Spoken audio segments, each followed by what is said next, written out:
नमस्कार, मैं हूं अंकुर और आप देख रहे हैं सत्य हिंदी का सुबह 9 बजे का न्यूज बुलेटिन की बड़ी खबरें जाने उससे पहले जान लेते हैं 5 बड़ी हेडलाइंस।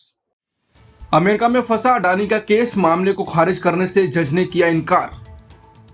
केंद्रीय कृषि राज्य मंत्री ने अपने ही मंत्रालय से ली 99 लाख की सरकारी सब्सिडी।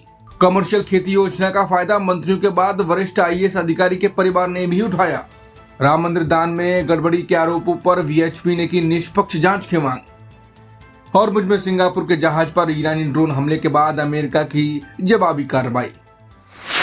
अमेरिकी जज ने गौतम अडानी के खिलाफ आपराधिक मामले को तुरंत बंद करने की मांग ठुकराते हुए न्याय विभाग से फैसला वापस लेने का कारण मांगा। उद्योगपति गौतम अडानी से जुड़े मामले में अमेरिकी अदालत का रुख एक बार फिर बदलता दिख रहा है। अदालत ने अडानी के वकीलों की उस याचिका को खारिज कर दिया जिसमें मामले को तुरंत और औपचारिक रूप से खत्म करने की अपील की गई थी। साल 2024 में गौतम अडानी पर सोलर प्लांट का ठेका हासिल करने के लिए भारतीय अधिकारियों को रिश्वत देने का आरोप लगा था। इसके अलावा अमेरिकी निवेशकों को गुमराह करने और भ्रष्टाचार विरोधी नियमों को लेकर गलत जानकारी देने का भी मामला दर्ज किया गया था। अडानी समूह ने हमेशा इन सभी आरोपों को सिरे से खारिज किया। पिछले महीने अमेरिकी न्याय विभाग ने इस मामले में आगे की कानूनी कार्रवाई नहीं करने का फैसला सुनाया था। इस पर प्रतिक्रिया देते हुए ब्रुकलिन के अमेरिकी डिस्ट्रिक्ट जज निकोलस गारोफिस ने कहा कि अभियोजकों का नोटिस उनके फैसले को ठीक से स्पष्ट नहीं करता।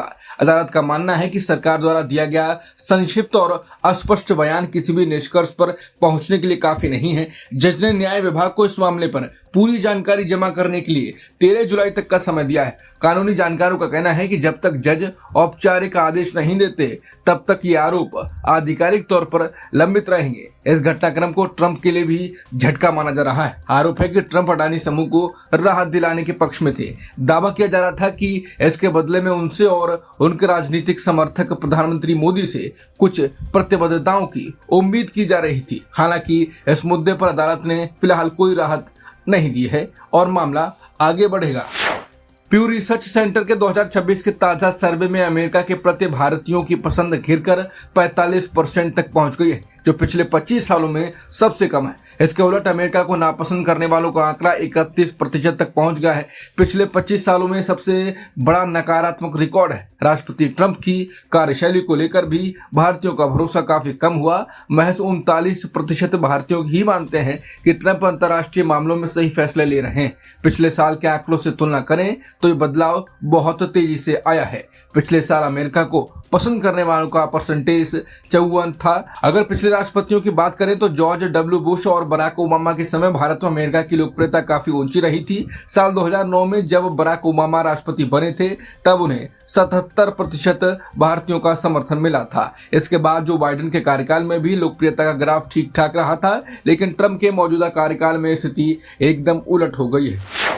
इंडियन एक्सप्रेस की रिपोर्ट के मुताबिक केंद्रीय कृषि राज्य मंत्री भागीरथ चौधरी पर अपने ही मंत्रालय के बोर्ड से करीब 1 करोड़ रुपए की कृषि सब्सिडी लेने का गंभीर मामला सामने आया। यह राजस्थान के एक बड़े फार्म हाउस से जुड़ा बड़ा दिलचस्प और गंभीर मामला है। केंद्रीय कृषि राज्य मंत्री भागीरथ चौधरी ने अपनी ही सरकार की योजना से भारी भरकम सरकारी मदद ली। उनके खेत में ककड़ी की खेती के लिए लगभग 2 करोड़ रुपए का प्रोजेक्ट तैयार हुआ। इस प्रोजेक्ट पर नेशनल हार्टिकल्चर बोर्ड की तरफ से करीब 99 लाख रुपए से ज्यादा का सब्सिडी दिया गया। हैरानी की बात तो यह है कि जिस बोर्ड ने यह सब्सिडी मंजूर की है, मंत्री जी खुद उस बोर्ड के पदेन उपाध्यक्ष हैं। इस योजना के तहत मिर्च, खीरा, टमाटर और फूलों की कमर्शियल खेती के लिए सरकार 50% तक की सब्सिडी देती है। मंत्री जी के खेत के बाहर लगा बोर्ड खुद इस सरकारी मदद की गवाही दे रहा है। हालांकि कागजों के अनुसार सीधे तौर पर प्रोजेक्ट पास करने वाली कमेटी में मंत्री शामिल नहीं होते हैं। जब इस पूरे मामले पर मंत्री भागीरथ चौधरी से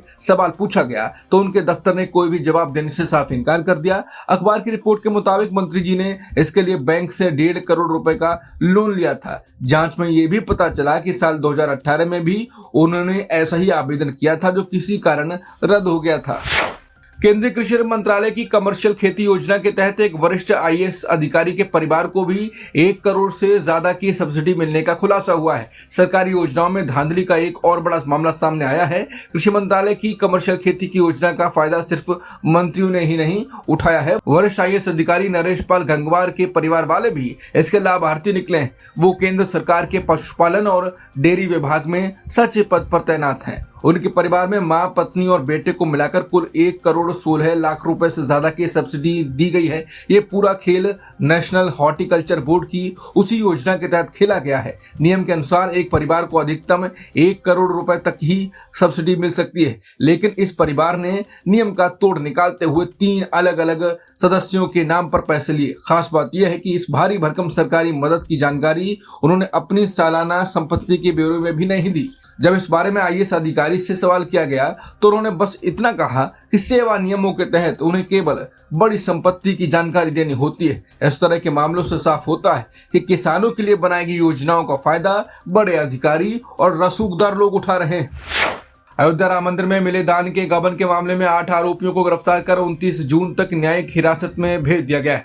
अदालत के बाहर अभियोजन अधिकारी केसी वर्मा ने बताया कि आरोपियों के पास से करीब 79,85,000 रुपए भी बरामद किए गए। इन सभी को सोमवार को भ्रष्टाचार से जुड़े मामलों की विशेष अदालत के सामने पेश किया जाएगा। सुनवाई के दौरान अदालत के बाहर सुरक्षा के बेहद कड़े इंतजाम किए गए थे। गिरफ्तार किए गए आरोपियों में लवकुश मिश्रा, अनकल्प मिश्रा, अविनाश शुक्ला, मनीष यादव, रामशंकर यादव, सुभाष चंद्र श्रीवास्तव, दूसरे अविनाश शुक्ला और करुणेश पांडे शामिल हैं। इन सभी के खिलाफ भारतीय न्याय संहिता के तहत चोरी, धोखाधड़ी और आपराधिक साजिश जैसे कई गंभीर मामले दर्ज किए गए। इस बीच ट्रस्ट के महासचिव चंपत राय के इस्तीफे की अफवाहें भी तेजी से फैलने लगी। हालांकि विश्व हिंदू परिषद के सोशल मीडिया प्रमुख राकेश पांडे ने इन सभी खबरों को कोरी अफवाह और फर्जी बताया।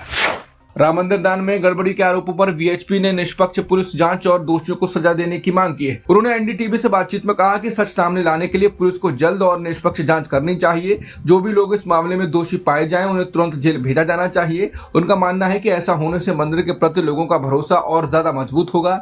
समाजवादी पार्टी ने आरोप लगाया था कि इस मामले में रसूखदार लोगों को बचाया जा रहा है। विप नेता ने इन सभी आरोपों को सिरे से खारिज कर दिया। उन्होंने साफ किया कि किसी भी आरोपी को कोई छूट नहीं दी जाएगी। पुलिस सभी पहलुओं की बारीकी से जांच करेगी और दोषी को सजा दिलाएगी। आलोक कुमार ने लोगों से अपील की इस विवाद को भक्तों की आस्था से न जोड़ा जाए। हो सकता है कि मंदिर प्रबंधन से जुड़े कुछ लोगों ने अपनी जिम्मेदारी ठीक से ना निभाई हो, लेकिन इससे भगवान राम और भक्तों के बीच का पवित्र रिश्ता कमजोर नहीं पड़ने वाला है। लोहागढ़ हत्याकांड में उज्जवल निकम अब केस लड़ेंगे। राज्यसभा सांसद और वरिष्ठ वकील उज्जवल निकम ने जानकारी दी। उन्होंने कहा, यह घटना सिर्फ महाराष्ट्र नहीं पूरे देश को झकझोरने वाली है। निकम के मुताबिक पीड़ित अग्रवाल परिवार ने मुख्यमंत्री देवेंद्र फडणवीस से मुलाकात की। परिवार ने उनसे केस लड़ने की व्यवस्था करने की मांग की। इसके बाद मुख्यमंत्री ने खुद उज्जवल निकम से बात की। मुख्यमंत्री ने उनसे अदालत में केस लड़ने का अनुरोध किया। निकम ने कहा कि उन्होंने ये अनुरोध स्वीकार कर लिया। उन्होंने बताया कि फिलहाल मामले की जांच जारी है। चार्जशीट दाखिल होने के बाद ही वो विस्तार से बोलेंगे। अभी उन्होंने जांच पूरी होने का इंतजार करने की बात कही। हॉर्मुज जलडमरू मध्य में सिंगापुर के कमर्शियल जहाज पर हुए ईरानी ड्रोन हमले के बाद अमेरिकी सेना ने ईरान के मिसाइल और ड्रोन ठिकानों पर जवाबी कार्रवाई की। अमेरिका का कहना है कि ईरान की इस खतरनाक हरकत से अंतर्राष्ट्रीय व्यापार के रास्ते पर जहाजों की आवाजाही खतरे में पड़ गई है। अमेरिकी राष्ट्रपति ट्रंप ने भी इस हमले को सीज फायर का एक मूर्खतापूर्ण उल्लंघन बताया। उन्होंने साफ किया कि अमेरिका ने ईरान के 4 में से 3 ड्रोन को हवा में ही मार गिराया था। इस बीच अंतर्राष्ट्रीय समुद्री संगठन ने फारस की खाड़ी से फंसे हुए जहाजों को निकालने का काम फिलहाल रोक दिया है। जब तक जहाजों की सुरक्षा की पूरी गारंटी नहीं मिल जाती, तब तक निकासी शुरू नहीं की जाएगी। सुबह 9 बजे के बुलेटिन में इतना ही। बाकी खबरों के लिए आप बने रहिए सत्य हिंदी के साथ। नमस्कार।